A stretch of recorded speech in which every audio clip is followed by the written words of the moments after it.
So, yes, thank you for coming.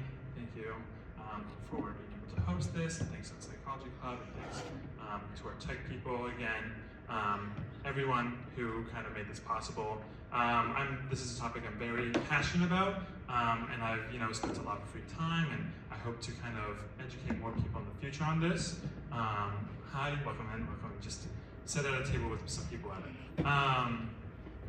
So yeah, a little preface for this, a little trigger warning. We do talk about some serious topics such as depression, anxiety, suicide, some war. So if you need to excuse yourself out for a few moments, feel free to do that. So yeah, let's get started. So some reflective questions as I get your brains thinking throughout this presentation. Where do you want to be in 1 year?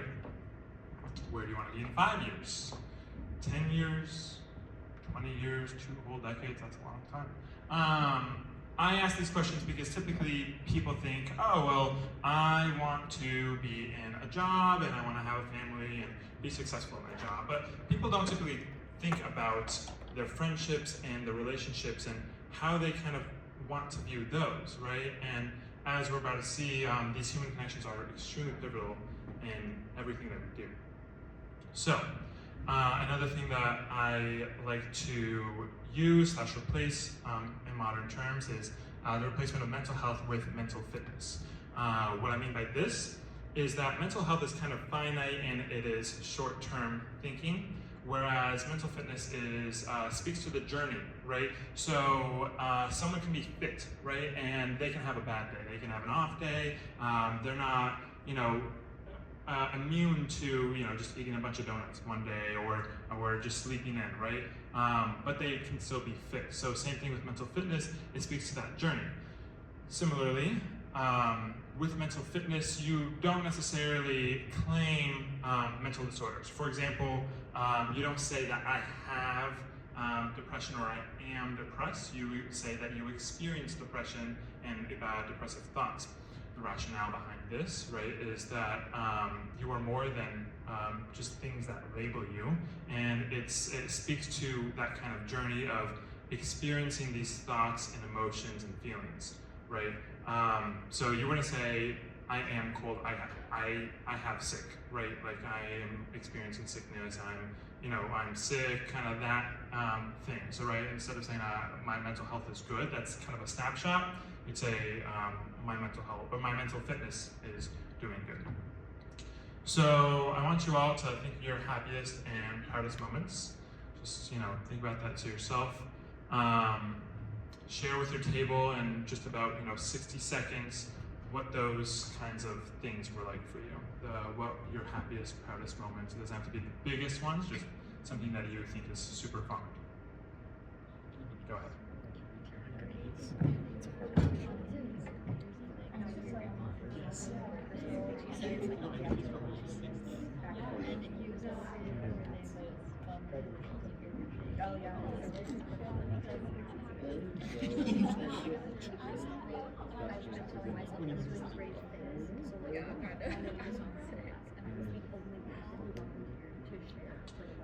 Okay, can I get just some examples from all of you here? Yes. Is it academic or like theatrical achievements? So like graduation was one of them? Right, theatrical, graduation, kind of these milestones, right, with other people. Anything else? Yes. Oh, congratulations. Yeah, so being on the news and kind of that recognition for all the hard work that you put in, right? So I like to do a little experiment with everyone. If everyone could just put their hands up for this next part. So I just want you to put your hand down if this applies to you. So was those happiest, proudest moments, did it involve another person? If so, put your hand down. Was it something new, novel, or uncomfortable? Put your hand down. Did it challenge you physically, emotionally, and or mentally? And was it something that you felt some sort of connection with? All right. Vince, was that a hand down? I mean, not really, but I guess. No, so what was the moment for you? Well, I I did the debate team for the first time, and I placed with one of my best friends at the end of the tournament. So it was kind of just like a moment of like team bonding. So. Right. I mean, I personally argue that it did take, you know, some sort of hard work and some endurance, right? And you did it with your friend, as you mentioned. Did anyone else not put their hand down? No. So see how kind of the most profound experiences that we have, right? The ones that we look back on with the most joy and that we're the most proud of, that makes us who we are ones that kind of involve other people and these human connections, right? So it kind of just shows that these experiences are very pivotal. So Maslow's hierarchy is a psychology term. For those who don't know, essentially what it is it kind of goes through the layers and says that you need this foundation to then go to the next one, and so on and so forth, right? So here they say that you need things such as food and water, physiological needs, to then have your security and safety. And then once you have that, you're able to get love and belonging and those relationships and friendships. And then it goes to self-esteem, so you know, self-confidence, how you view yourself, and then self-actualization, so reaching your full potential. So this is something taught in all Psych 101 classes, and I'm sure most of you are familiar with it, but it's something that I don't necessarily agree with. And you may be thinking, well, what do you mean you don't necessarily agree with it? It's a psychologist term. Well, I believe that the love and belonging aspect is the foundation of what we do. I don't believe in the hierarchical structure, but for simplicity to communicate this idea, the love and belonging, I believe, is the foundation, and physiological needs go above that. And you may be thinking, well, you know, you obviously need food and water to survive. That's biology 101, you know, okay. And my counter to that is there have been a bunch of people that go on fasts for many, many days. You know, it's not completely out of the ordinary for someone to fast to about 5 days in a row, like not eating anything. There have been people who have fasted hundreds of days in a row, and I think the person who has gone the longest without eating is over 400 days, and they are alive. They did not die because of going hungry. So you know, food, boom, debunked. Water, okay, like I can like understand that, right? But people can still survive with very, very little food and water and have such profound human connection. So how are you going to say that you need the food and water to have the love and belonging? I don't, you know, necessarily believe that. So, for example, NASA had an experiment, right? So we're, you know, driven to put people on the moon. And so they kind of did an experiment to see how people would do by themselves in a little room and send them off and everything. And so they were in this little room on Earth, they were not in space. And they had all the food and water that they needed, and they had some sort of communication via radio with the outside world, and they broke it down into quarters. So quarter one, the people in those experiments were pretty okay. They were like, yeah, we're here, this is my life. In quarter two, you see the mental fitness and depressive thoughts and feelings start to creep in, and in quarter three, it gets a whole lot worse. Some people have to leave just because how bad their mental state is. In quarter four, there is some variation in data that they show where some people get happy because they know the ending is coming and that they can, you know, reconvene with people. But if they were actually being sent to NASA, or to Mars, that would not be the case. So, you know, another example in modern days, as you can think, is the wars going on in the Middle East and in Ukraine and Russia. So people, there's cities getting bombed all the time, they're losing their houses, they're trying to fight to survive, and they don't have any of these things, and they're really just depending on each other to survive, and they keep going for those connections that they have either in their community or outside the community, or their faith, right? So that's just one modern example. Can anyone think of other examples where someone, you know, people are trying to survive and they don't have access to adequate food and water? Can anyone think of anything, either in history or in modern day? Yes? Homeless people?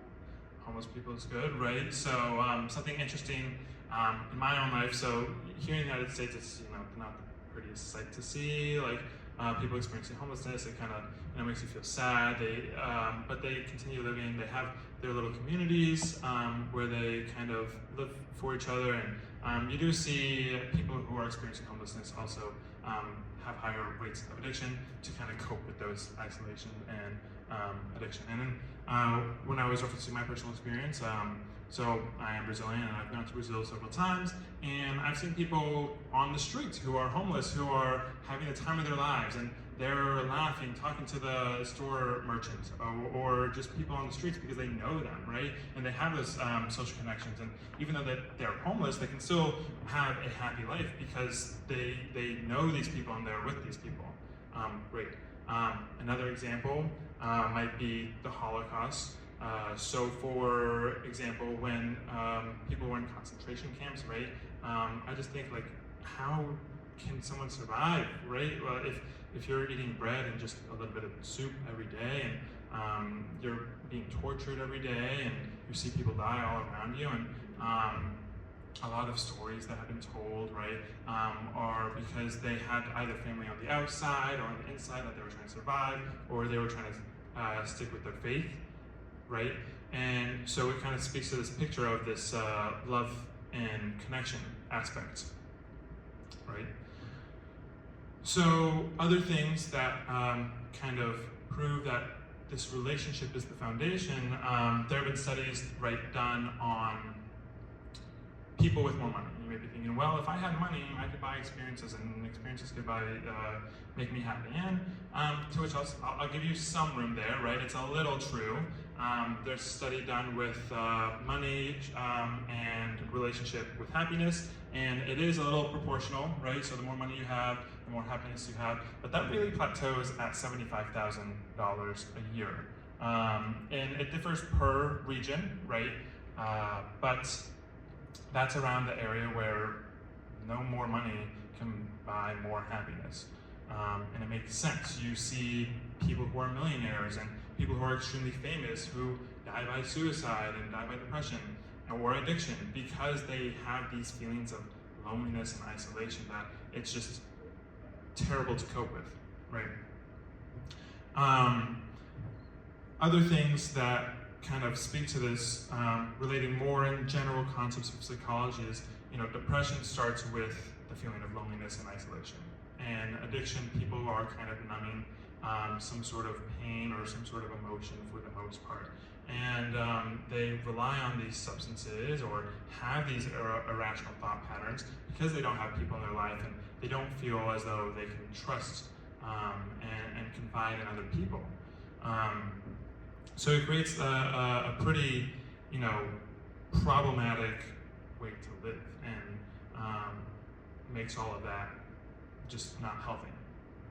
So as we speak more about depression, I have had an extensive, very, very thorough history of dealing with depressive thoughts and suicidal ideation and whatnot. But I'm fortunate enough to say today that I no longer consider myself experiencing depression and whatnot, and that is largely in part because of the social connections that I have built and some other things. So I found mainly two things that really helped me. One was essentially cognitive behavioral therapy with my friends, therapists, people, and so what that is, cognition is just a thought. And so in this aspect, it's looking at your thoughts and challenging the irrational thinking. And so this would help for me in the short term, where I would go to a friend or I go to a coworker if I'm anxious about something, right? And I'd kind of vet my thoughts and be like, help me, see the rationalist part. And they'd, give me what is the rational part, and they'd fix my thought processes, and then I'd be like, okay, walk around and continue being me, and then these thoughts would come back. And it was not because I wasn't learning or reflecting on these thoughts, there was something else going on. But the whole entire thing of cognitive behavioral therapy is that you need someone to kind of bounce your ideas off of and talk through these things. The other thing that really helped me was talking to myself. And you may be thinking, well, what do you mean talking to yourself? Are you crazy now? And I'm like, no. So what I mean by that is kind of viewing myself as my own friend. Can anyone like Does anyone know what that I mean by viewing yourself as your own friend? Yes, Nate. Positive affirmations. Positive affirmations, okay. Anyone else? Yes. I know, like, if I need to get something done, I'm like, all right, we need to do this, we need to do that. Like, Yes, to get saying myself. we, right? It's kind of like if you wouldn't say it to somebody else, why are you saying it to yourself? Exactly. If you wouldn't say it to someone else, then why are you saying it to yourself? So, all correct. And I love this. So, what I mean by this is externalizing yourself and externalizing your thoughts and viewing yourself as a whole different person. So, when I found this out, well, it was a game changer for me, let me tell you. But it was essentially like, you know what, Tynan, it's okay. You stayed in bed, 4 hours this morning. You didn't help your sister with chores in the apartment. But if you can do something, at least you'll be appreciative. You're going through something hard. Or Tynan, you know what, it's okay. You've succumbed to your chocolate addiction and bought more chocolate, and you've just been having a very emotional time, and it's not going to be like this forever. Or so I would use my own name and say Tynan, right? View myself as another person, as if I was saying, hey Ryan, and that just helped tremendously. And after reflecting on why that may be, I realized, right,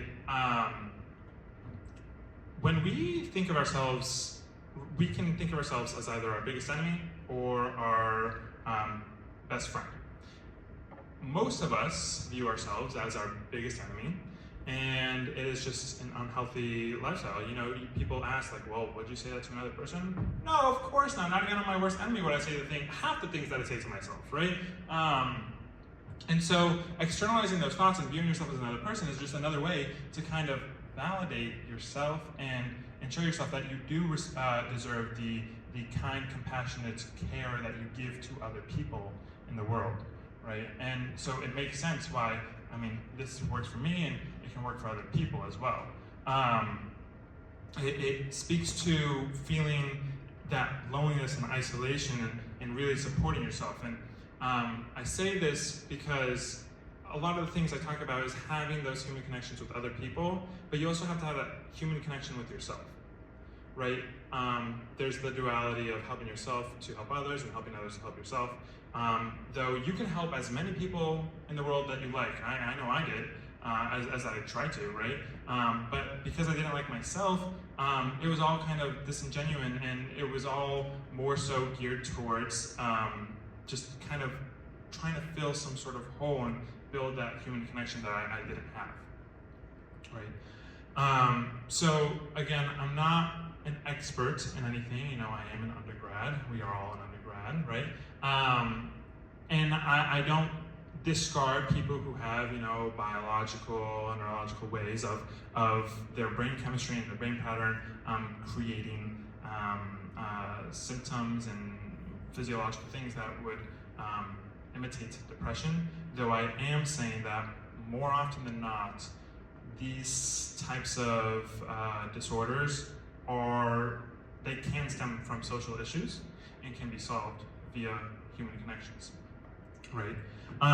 And like I already started talking about things with the addiction, so for those who don't know, I consider myself to experience a lot of longing for chocolate, or an addiction for chocolate, if you will, right?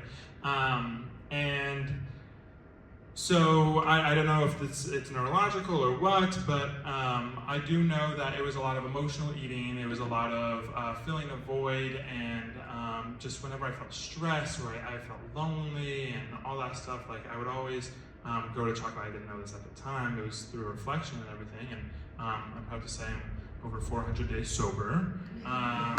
Yay, thank you. But it kind of goes to show that human connections can play a pivotal role. I'll get more into this chocolate addiction in a little bit. But first, I'd like to do a little experiment with everyone. So I need a volunteer from every table. You don't have to come up on stage or anything like that. Don't move yet. I'll explain what the experiment is.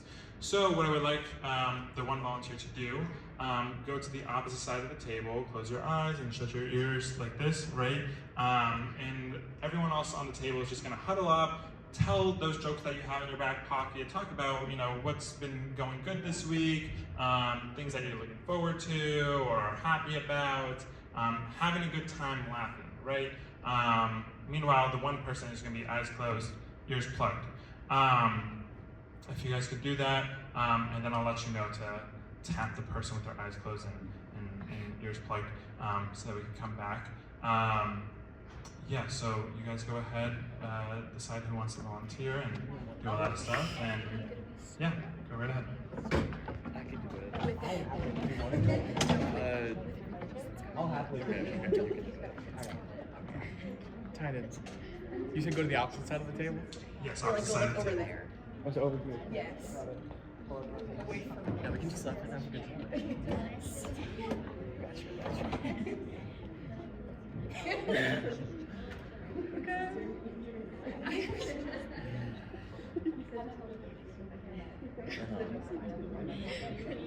Who's there?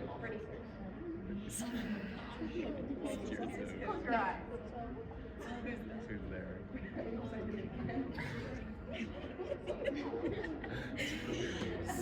You're so I love that.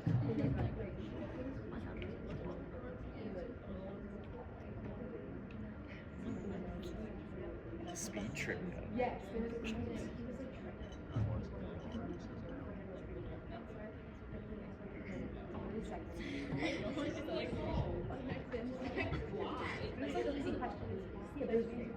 he was like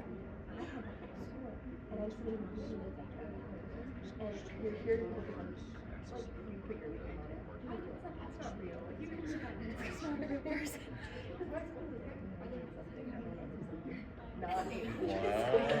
Okay, smart.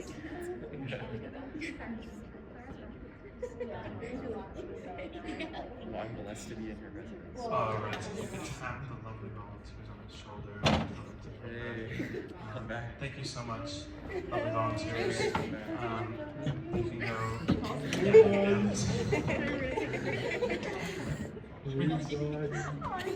Thank you so much for volunteering. So for those who volunteered, if you'd like to share kind of what was that experience like? What did it feel like? Yes. I had FOMO. I was FOMO? really wondering what everyone was talking about, especially the laughs and stuff. Yeah, I'm wondering what people were talking about. What else? Trey, you nodded your head, yeah?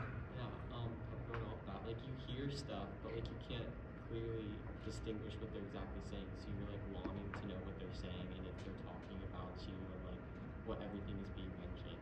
Right. Like it's like you know that there's stuff going on. You want to be part of a group, but you just don't know how to be. You can't, right? You're not able to. Anyone else wanted to share what their experience was like? Yeah. I was kind of worried I was being talked about. Mm-hmm. Like, I'm totally that. But Yeah. I'm kind of nervous. Like, I'm sitting here, my eyes are closed, my ears are Right. plugged, and I'm like worried about how many. Right. Worried about being perceived. Worried about being talked about. Extremely normal. And they were not. I was listening on multiple conversations. But right, it can create this like kind of anxiety and this worry about yourself that can be like not even true, right? At first, I was like kind of happy, honestly. Like, it was kind of just like relaxing, and it was like, I don't know. These are people like I know and like I've worked with, like, and I've been friends with, and so like hearing them like laugh kind of made me happy in a way, in like the start. And then like as time went on, it was like I got more and more worried about like, oh, what are they talking about? Am I being Yeah. involved? Am I talking about? Right. So like happy at first that they're happy, and then afterwards being like, oh no, like should I be happy? Is this going on? Like what is going on? I don't know. You know, like all these worries. So thank you for indulging in this experiment with me. So this is my version of recreating what the study that's known as Rat Park. So Rat Park, essentially, early in the 1900s, for some context, addiction was viewed more as a social problem, as I had been discussing, right? And this continued to mid 1900s, and then late 1900s, it's kind of been shifted to a medical problem. And you see all these kind of interventions. People are talking about, you know, like it's genetic, and I'm not saying that it is not, genetic. I do, again, acknowledge that those things exist, though I believe it is way more social than people think about. So in the 1960s, this random person was like, you know what, we're gonna do this experiment just to look at addiction. So they put a singular rat in a cage, and there are 2 jugs of water. One jug, regular water, and then another jug of water laced with drugs, right? And so in this scenario, the rats would almost always get addicted to the drugs and then die. And the conclusion from that, great, we have figured out drugs and addiction. It is a thing, it creates neural pathways, and case solved, boom. Right? So, kind of weird.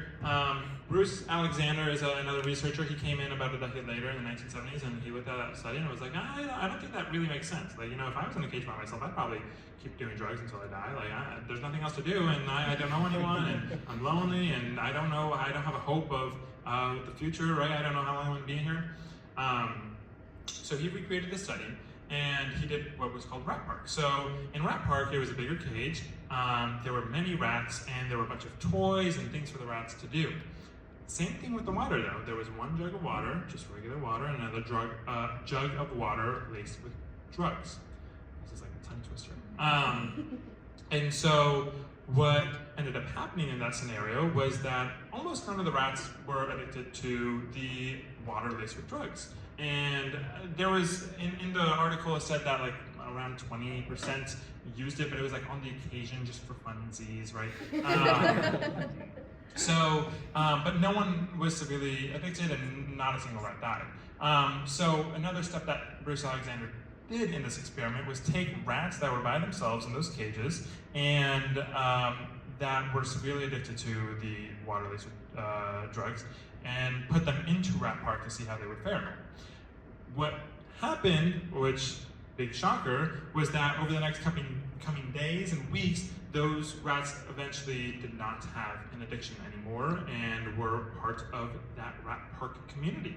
And if a rat did kind of stray off course and start to become addicted, the entire group would kind of shun them, and they would feel, that one rat would kind of feel a little lonely and isolated, and then they'd have to stop using that water laced with drugs so much to be put back into the rat society. And it was very interesting, right? So they kind of like shunned that rat as a way to be like, hey, we are not dependent on drugs, we are dependent on each other. So it was an extremely profound study that happened. Another thing with addiction is Portugal did this study. Well, not study, they just did it. What I mean is that in the early 2000s, Portugal was severely addicted to drugs. 1% of their population was addicted to heroin. Not just drugs, heroin, right? And it was a terrible problem, and so they were kind of going to scientists and being like, what should we do? And eventually they decided, you know what, we're gonna decriminalize all drugs. All drugs, boom, you're fine. And people who were in jail solely for doing drugs, they were released from jail. And the most important aspect, though, is that all that money that's spent into trying to people like to criminalize drugs and putting people in jails for drugs, they spent all that money and put it towards reintroducing people into society, helping them build connections, get jobs, helping employers pay some of their salary and whatnot, and building communities for these people who were struggling with drug addiction, and they, kind of created those human connections. 15 years later, some data was shown, the data was shown that overall addiction in Portugal was down 50%, 50%, which is insane. Obesity was down, STDs are down, people are more happy, they don't have as many chronic disabilities such as arthritis or osteoporosis. People are moving around more, right? And it's just an amazing thing that they did in Portugal. No one wants to go back, right? Everyone, the workers speak to how they feel like they're giving back to their community. They are knowing their neighbors. They have these connections with each other that they didn't once previously have, right? Really speaking to that human connection aspect of the addiction. And it's just a very, important type of thing. Another thing with addiction, so is anyone familiar with AA or NA, perchance? Yes. So for those who don't know what I'm talking about, you just said letters. So AA is Alcoholics Anonymous, and NA is Narcotics Anonymous, and they are essentially organizations that are based in evidence and science to help people kind of become sober of their addictions. Even they know that human connections are pivotal for sobriety.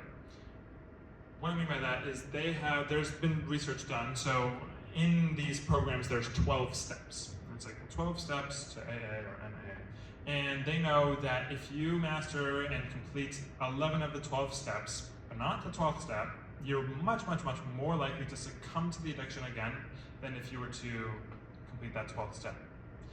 So it doesn't matter, if you put in 11 of the 12 steps of work in, but what matters is all 12, and specifically that last one. Does anyone know what the last step is in this? Yes? To help another person that's addicted. Yes, it's to help someone else with their addiction. It is that service. It is that service to other people.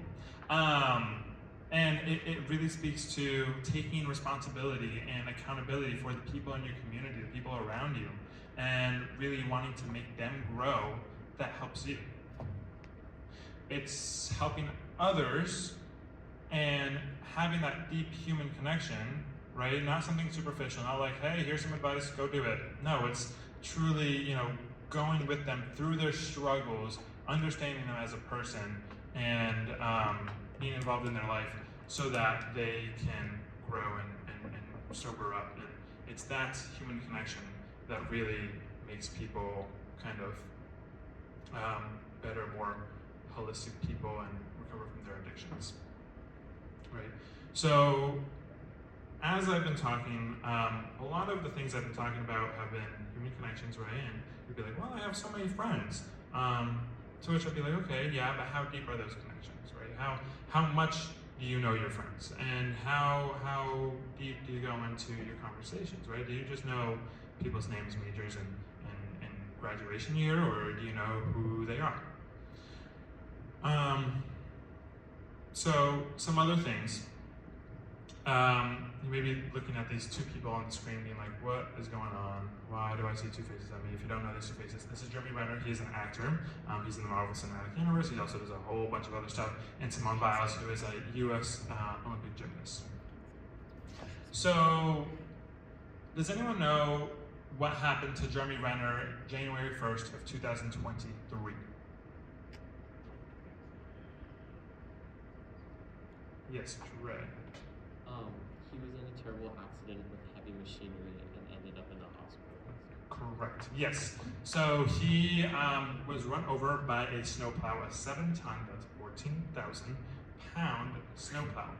He broke 38 bones, mind you. The human body has 206, and there was a whole lot of blood loss. The doctor was like, "Yeah, chances of survival are not looking great, buddy."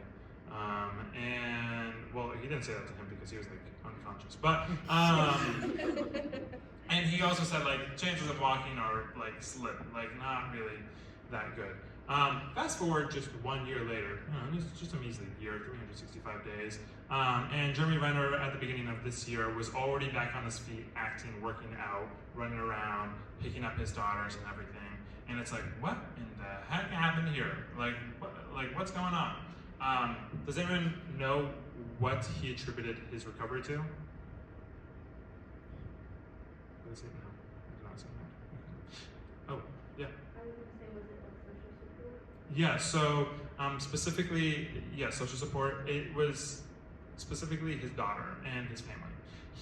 as he was, on what could have been his deathbed, he was just thinking about his daughter and his family, and not wanting them to be fatherless, and wanting to be there for them and support them, and thinking like, I can't leave these people. I have to keep fighting. I have to keep going for them, right? And so every single day was just an insane challenge for him, obviously, because he broke 38 bones. Well, it just happened to him. It wasn't his fault. But either way, he had to really fight, and that fight came from that connection, right? If it was like, oh my gosh, I have to protect my money, that's not really a good reason to fight, now is it? But it was his daughters and his family that really like pushed him to recover, and he was like, I want them to see that anything's possible. Does anyone know what happened to Simone Biles in the Tokyo Olympics of 2020? Ryan? She dropped out of a competition because she was experiencing depression.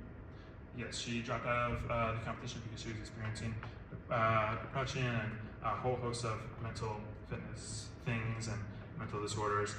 Specifically, she had the twisties. Does anyone know what the twisties are? Yeah?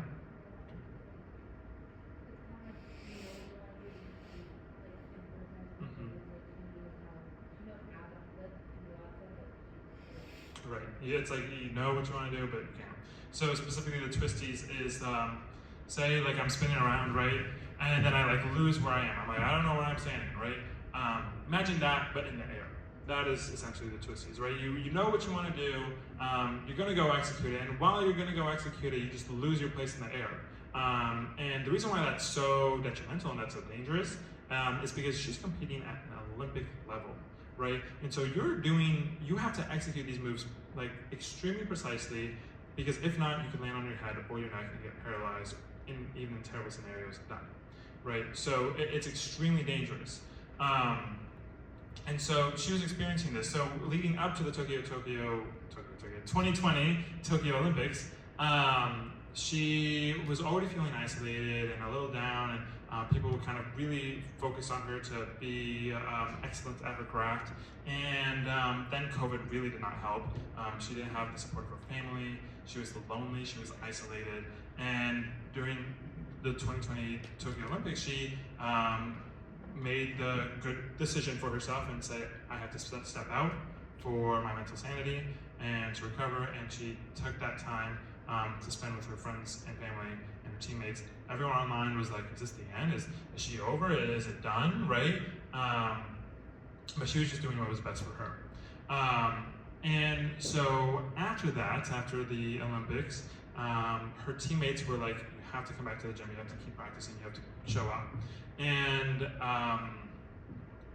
she was like, you know what, okay, fine, I'm gonna do it. Like she was already just at home, she really did not want to interact at all, and she says the only reason she kept going to the gym were because of her teammates that really supported her and wanted her to see do good. And it was, she says if it wasn't for her teammates, she wouldn't have gone back and she would have called it there.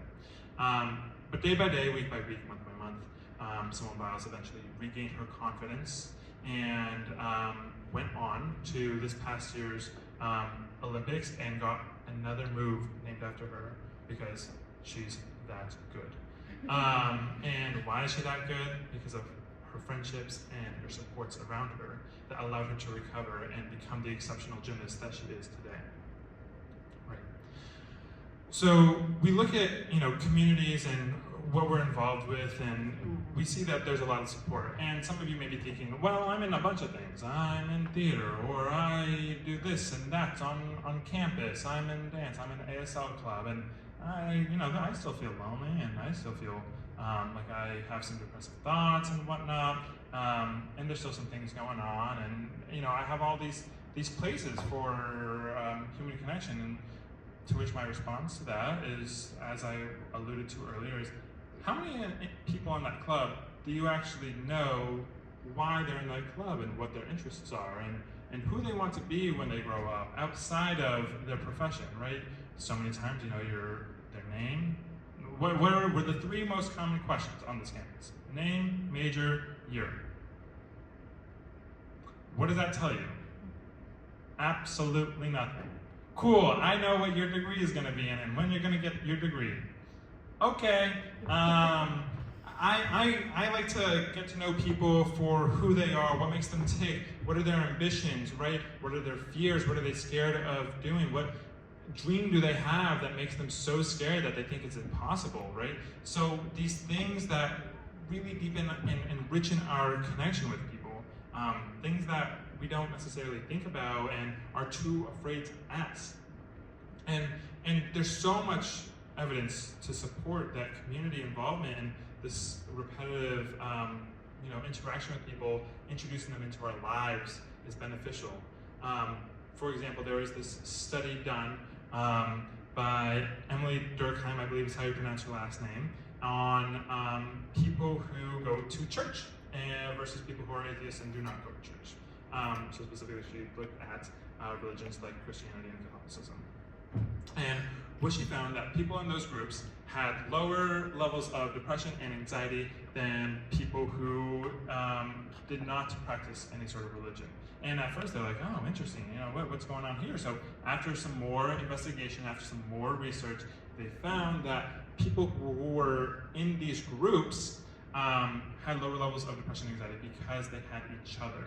Right, they had those people that they talked to before church and after church, let them into their lives, right? In today's world, we call these spaces third spaces, right? Places like church, places like sports leagues, or a local garden, or a neighborhood cookout, or something like that. They're typically referred to as third spaces, right? These points for people to connect.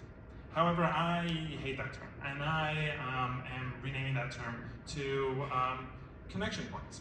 And the reason why is third places, right? Third locations, essentially inherently makes it seem like it is less important than your job and your family and your relationships and everything else. It is like, it's not first, it's not second, it's just third, right? Where I say that we should all be involved in at least one thing where we are routinely showing up and getting to know the people in that group, inside and out, and introducing them into our lives, right? There's so much of this work-life balance and separating everything, but that's not how it was a couple decades ago. A couple decades ago, people would go to work and they had some of their friends, and then they would go home, they'd have their family, they'd have their friends over for dinner, or they'd go out to ice cream with some people, or they'd have their sports league, or they had this like movie theater group that would always go see the new movie that came out, right?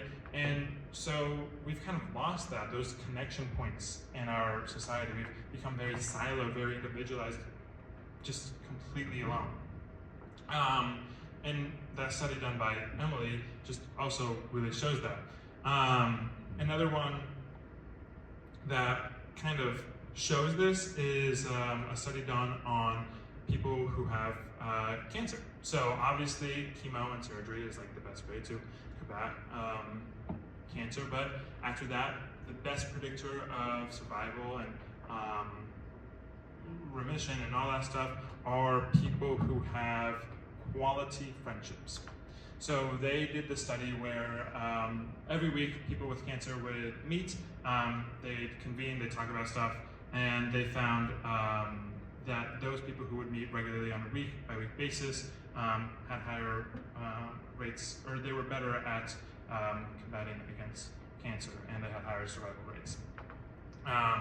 And the reason behind this is because they have those connections, those humans that they talk to about their experience and what they're going through, those fears and everything. They also looked at people who experienced a lot of, when they were going through their cancer treatments and everything, they looked at the people who had friends come over, right? There was a whole host of people that had a few friends come over, a bunch of friends come over, and they did not find a correlation with number of friends and how positive it was. They found a correlation through quality of friends. Those that rated their friends as having deeper and feeling more connected to them had better results with chemo and better survival rates. So again, if you think it's like, well, I don't know about this, there's research that backs it up. But yeah, so where we go as kind of a society as well is, I think we need more areas for us to seek discomfort in. And it takes a lot of courage to kind of open up and go to these connection points, right? People typically only seek discomfort when they have those supports around them to advance. And for people who don't have those social supports, they're seeking discomfort to get those social supports, right? To fight for those human connections. So it's also important that we integrate seeking discomfort into our life. So, okay, enough of this sad stuff. We don't have a lot of time left, but I'd like to get a little happy. Yay! Okay, so some happiness studies. Does anyone know what the longest study done that is still ongoing is, or who it's by? No? So the longest study done, I believe it started in 1937, started with 700 participants by Harvard, and it's essentially just tracking these people throughout their lives. And it's gone on to 1,300 of their descendants. So their kids, their grandkids, and in some cases their great-grandkids are being studied. And they're just checking in every year, and they're being interviewed about their livelihood, their diet. They're looking at their blood results, their physical activity, their social relationships, what they do for jobs, anything that you can collect on a human, they're essentially trying to collect and trying to see what patterns are occurring. And they found that really the only thing that kind of happened was people who reported having the happiest and most fulfilling lives were the ones that had the strongest connections, that reported feeling loved and belonged by their friends. And so, again, this research is still ongoing and they're still publishing stuff, but that is the main thing. Almost a century worth of data, and that is the main finding that Harvard is finding. The main, conclusion that Harvard is finding, that these human connections are pivotal for our happiness, longevity, and fulfillment. Another one that is kind of looked at are blue zones. So does anyone know what blue zones are? Yes, Trey. Areas where people live longer than like the typical average human being. Correct, exactly. So blue zones are just areas in our world where people are living way longer than the average expected life expectancy of either the country, population, world, whatever. And many of these people are living into their 90s and some even 100s.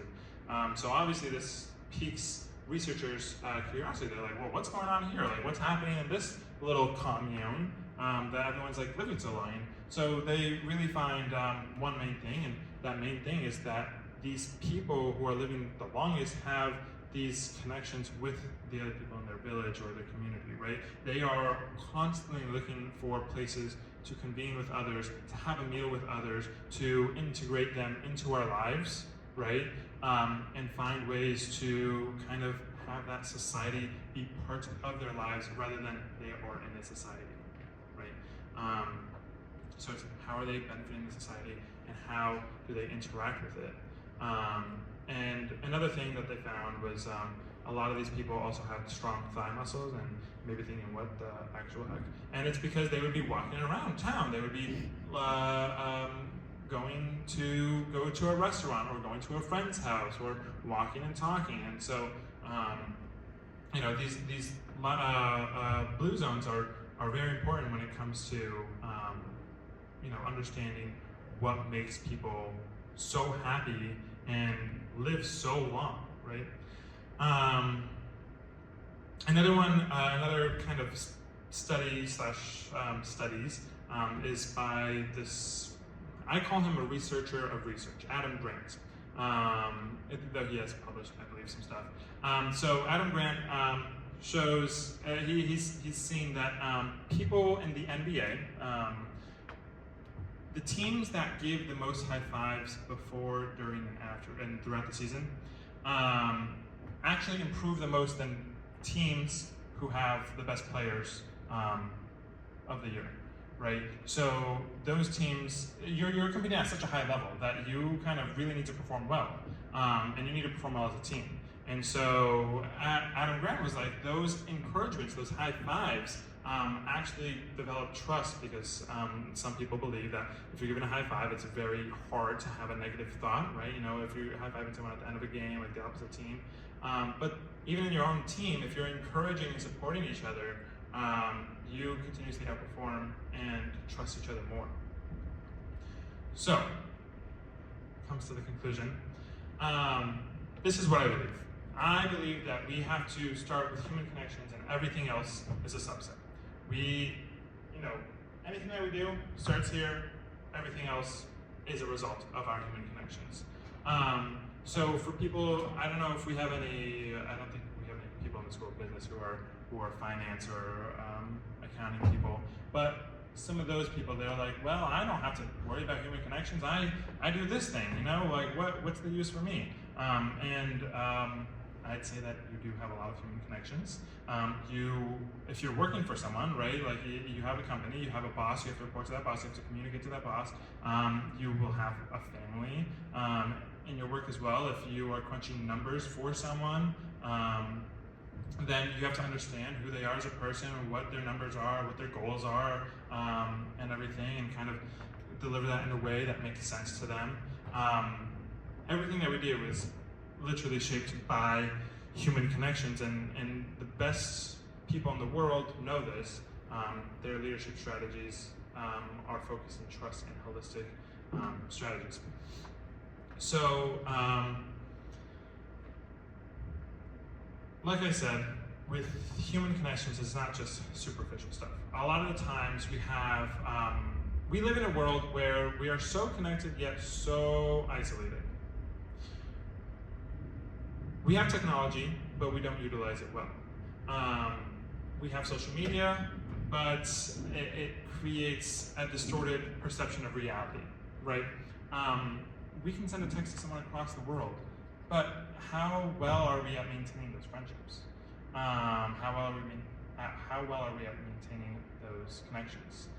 Typically, a lot of people our age kind of just send memes to each other. They're like, oh yeah, here's a meme, I'm thinking of you.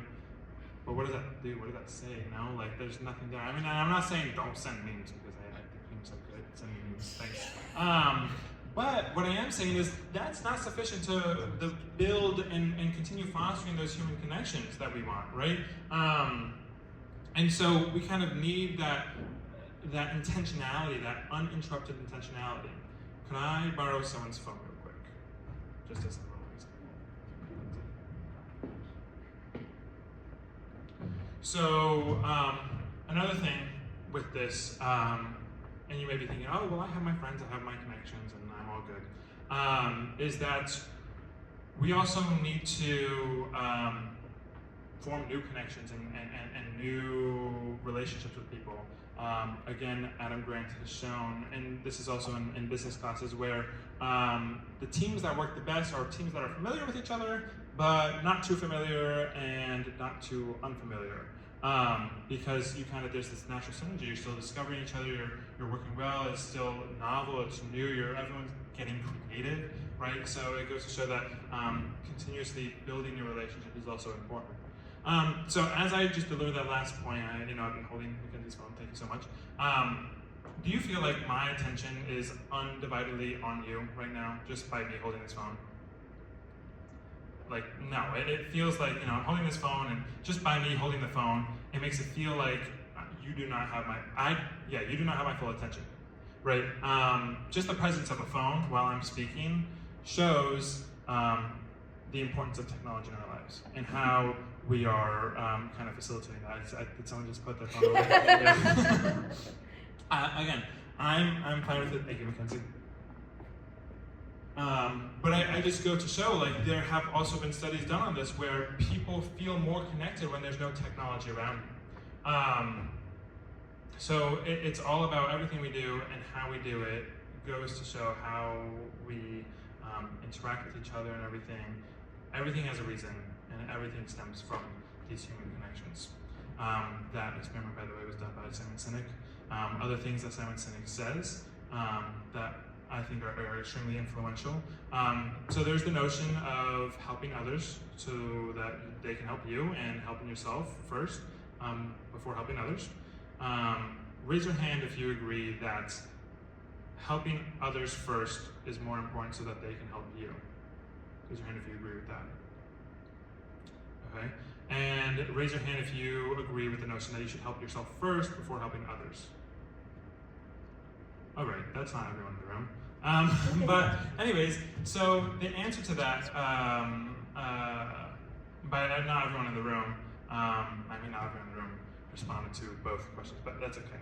The answer to that, as Simon Sinek says, is yes. It is both. You are always an individual and a member of a society. It is never, one or the other. And another thing that he says is that, cats and dogs don't have to try to be cats and dogs. They can go poop on the lawn and go run around, and they're just the animals. Versus us as humans, we have to try to be human. We have to practice empathy and our emotional intelligence and practice that on each other. There's the notion that we have schools to train our brains and therapy, schools to train our brains, gyms to train our bodies, but where do we train our minds? And it's with each other, right?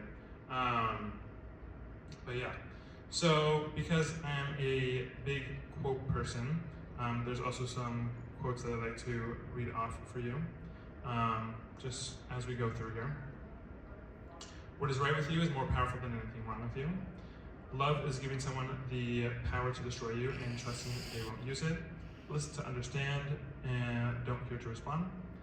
If you always give, you always have. Just because someone carries it well doesn't mean it isn't heavy. When you compete against everyone else, almost no one wants to help you. But when you compete against yourself, almost everyone wants to help you. Why not you? Love is beautiful when shared and perfect when given. There's no good or bad or right or wrong, there's just you. If self-love says I love you, then self-care says prove it. You can move forward, but you can never move on. A head full of fears has no space for dreams. Motivation is often not there when you need it most. Family are the only people who knows us whilst we endure our most epic trials. Do the best you can, no one can do more than that. Where you resist persists. Where attention goes, energy flows. The things you do for yourself are gone when you're gone, but the things you do for others remain. You are the product of the challenges you overcome. Attitudes are contagious. Attitudes are contagious. Are yours worth catching? Comparison is a thief of joy. Surviving is a coordinated community project. Human connection leads to creativity, synergy, and trust, which is fundamental to propel our society forward. Happiness is only real when shared. Skill building is a cooperative endeavor, not a solitary one. A shared joy is a double joy. A shared sorrow is a half sorrow, in my two personal quotes. Life with loved ones is hard, but life without loved ones is harder. And what happens to you does not define you, but what happens through you does.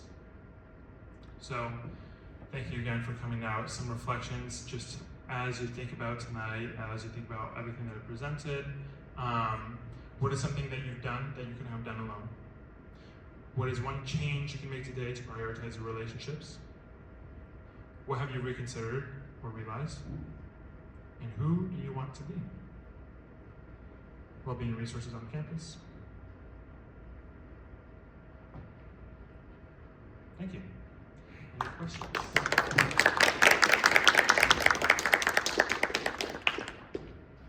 Any questions at all?